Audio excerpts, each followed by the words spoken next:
નમસ્કાર વિદ્યાર્થી મિત્રો, આપણી યુટ્યુબ ચેનલમાં આજે તમારું સ્વાગત છે। આજે આપણે ધોરણ 9 ચેપ્ટર નંબર 7 મોશનનું એક્ઝામ્પલ 7.1 છે એના વિશે આપણે જોશું।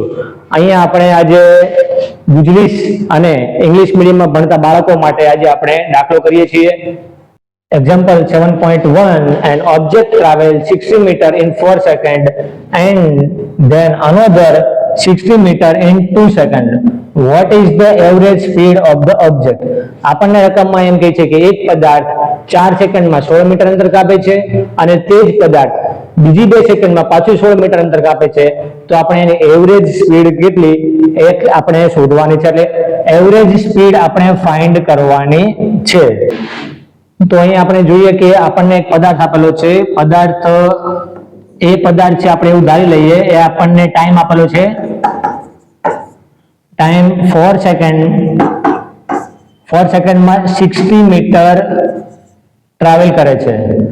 એ જ પદાર્થ એ જ આપણને ઓબ્જેક્ટ આપેલો છે, બીજી આપણને 2 સેકન્ડમાં આપણને આપેલો છે 60 મીટર ટ્રાવેલ્સ કરે છે। તો અહીંયા આપણે એવરેજ સ્પીડ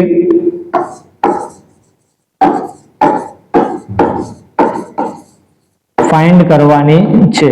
ચાલો વિદ્યાર્થી મિત્રો, અહીંયા આપણે જોઈએ કે આપણને અહીંયા ટોટલ ટાઈમ કેટલો થાય છે। ટોટલ ટાઈમ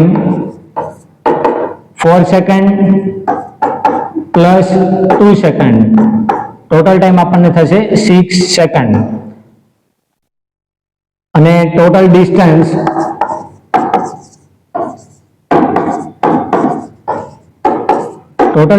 આવશે 60 metre plus 60 metre is equal to આવશે 32 મીટર। એવરેજ સ્પીડ શોધવા માટે તો આપણી પાસે ઇક્વેશન હતું કે ટોટલ ડિસ્ટન્સના છેદમાં ટોટલ ટાઈમ, તો VAV is equal to total distance divide by total time.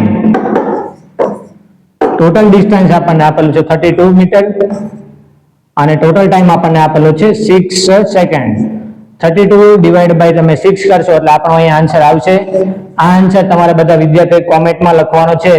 બીજું કે આ જે ટોટલ એવરેજ સ્પીડ હતી, એવરેજ સ્પીડ એનો એકમ લખવાનું ભૂલવાનું નહીં, એનો એકમ આવશે એકમ મીટર પ્રતિ સેકન્ડ।